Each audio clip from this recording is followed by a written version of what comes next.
Hey everyone, thanks for joining for a quick edition of Sam's Device Advice. Today we're going to be talking about geography tools.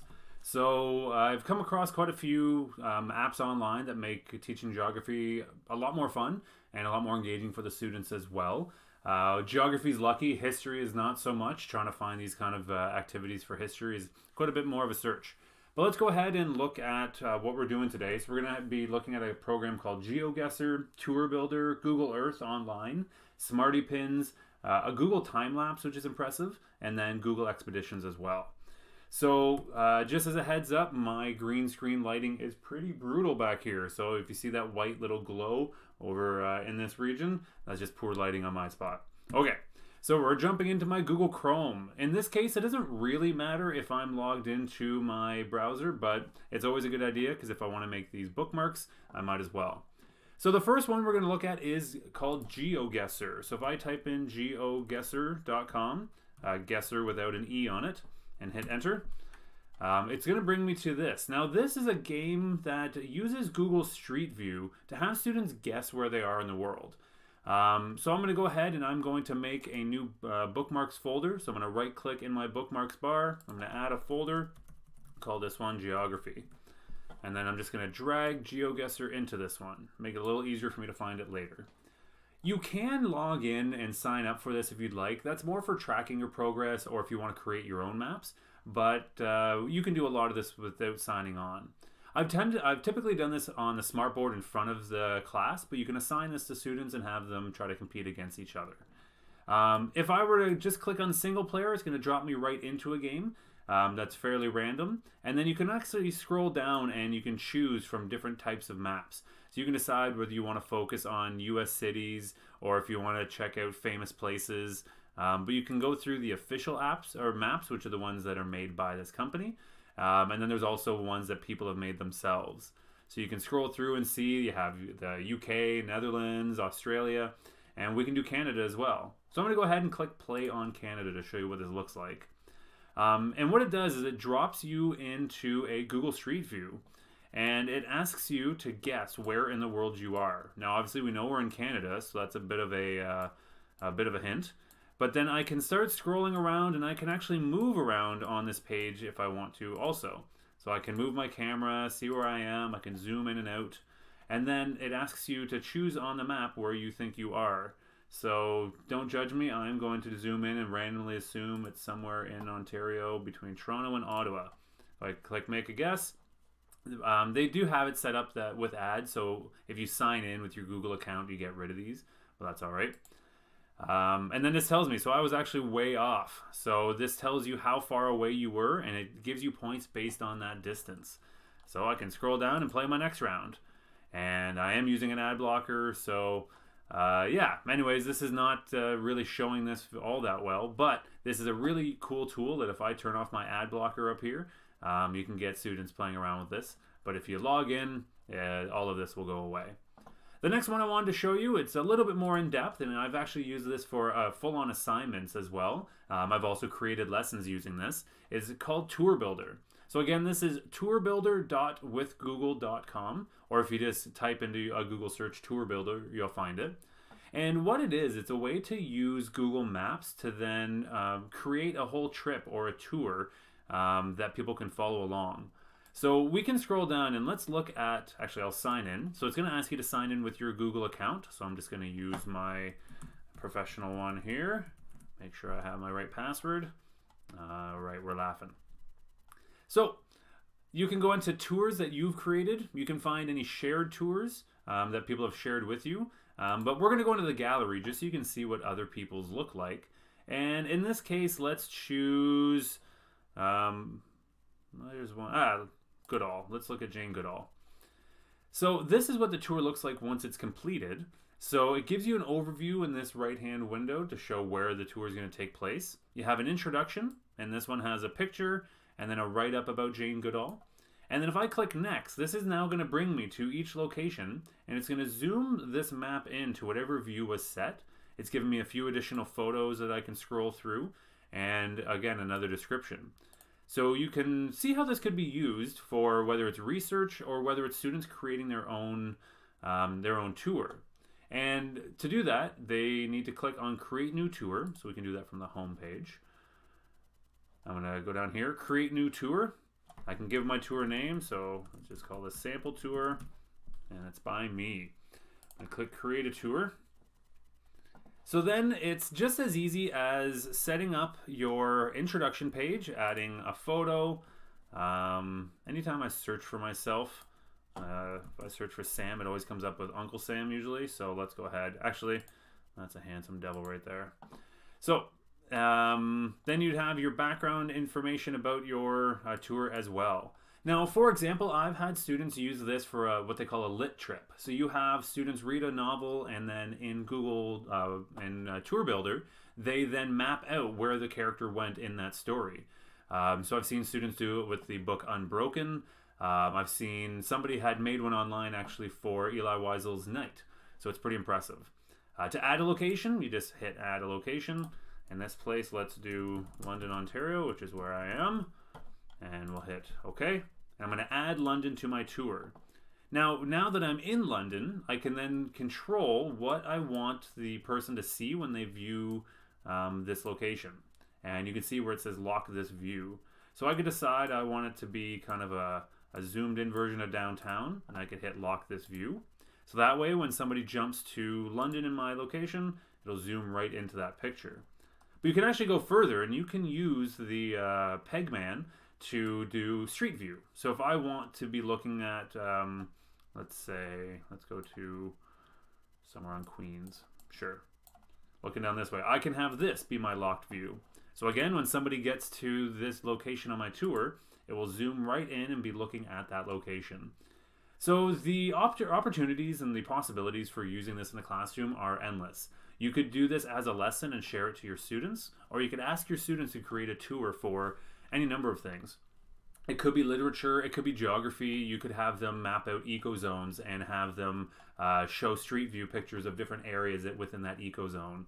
You could have them choose important places in the Battle of World War and different battles in World War II and show what it looks like today. And then over on this side, you could have them add images for the actual like what it looked like in war at that time. So you would do that by clicking Add Photos, and again, you could upload your own photos here, or you can search for them online. You can actually add YouTube videos as well, so you can have a video play on that page. Once they're finished, you'd hit Done Editing, and then you can click Share, and you're going to get this link that you could then email to somebody or post it on your classroom, or you could add in email addresses here and then send it out to everybody else.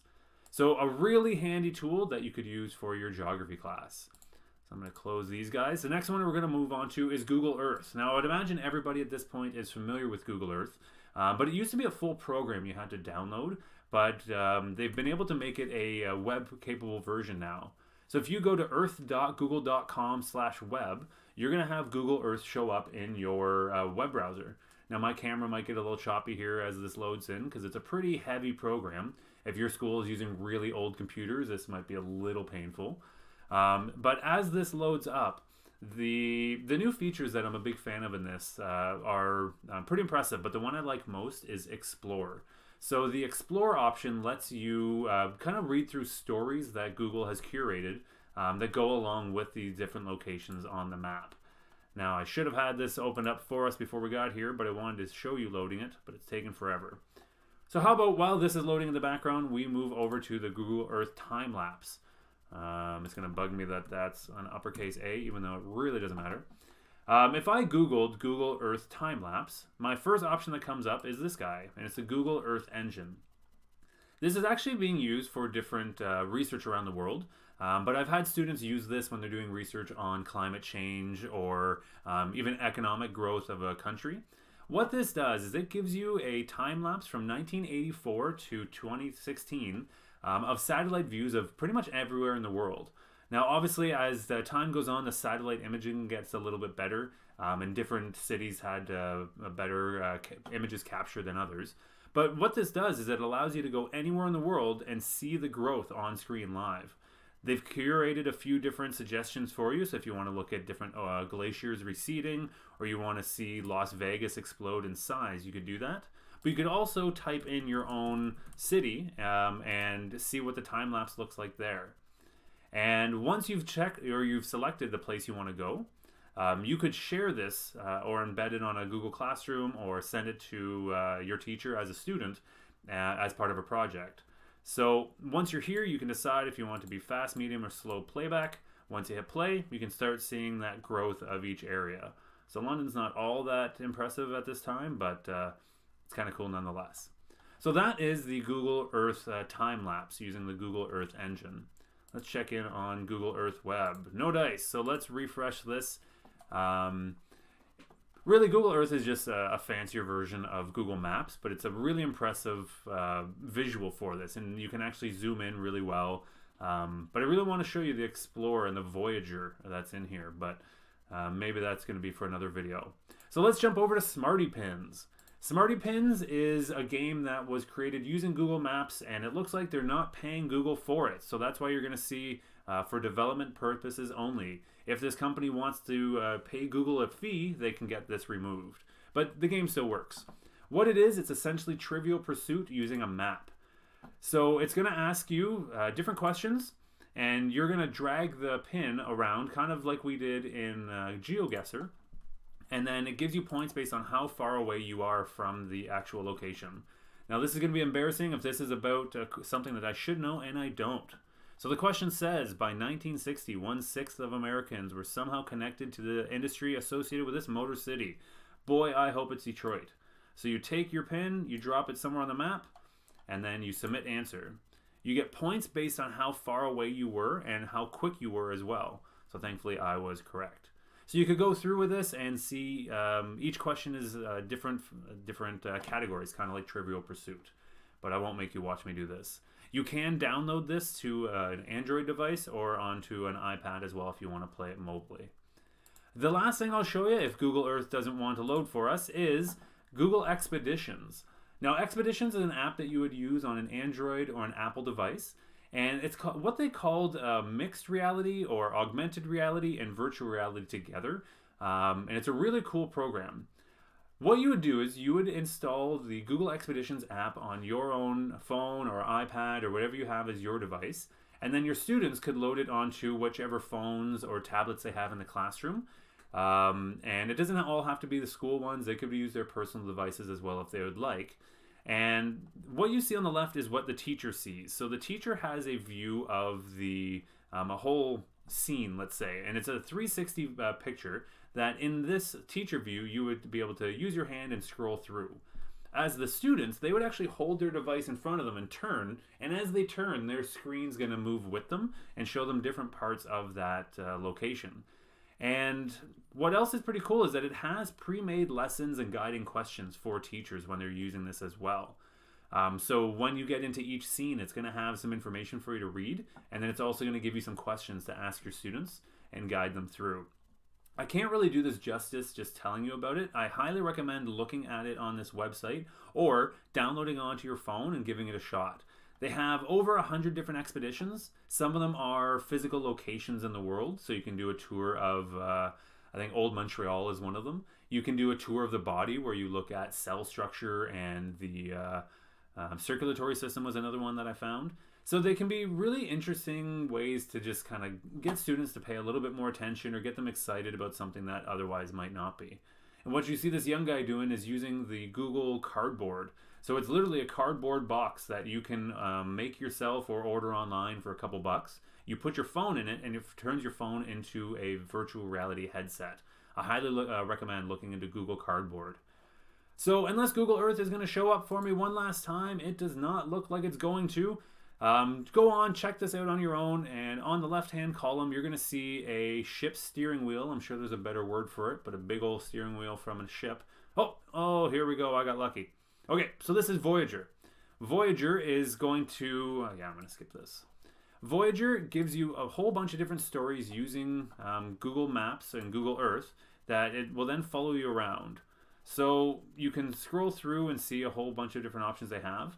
Here's Jane Goodall again that we looked at. Let's look at 3D imagery in Google Earth. So it's going to start a story. It's going to move the Earth around to kind of reflect where we're going. And let's see how this worked for you. So I'm going to hit this guy, which is going to be to start. And my computer's going to run a little slow while it's doing this, but that's okay. Yeah, so this is going to give you a nice tour of all these different 3D images on Google Earth. But my computer's dying a little bit because I'm trying to record and show you this at the same time. Like I said, it's a pretty computer-intensive program, but it's fun nonetheless. Anyways, today we looked at Google or geography tools using Geoguessr, Tour Builder, Google Earth Smarty Pins, time-lapse, and I give you a little rundown of using Google Expeditions, but you should definitely download the app for yourself and give it a shot. As always, if you have any questions, feel free to send me an email, sam@samgoving.com. Otherwise, thanks for watching, and I hope I made your life a little bit easier. Cheers.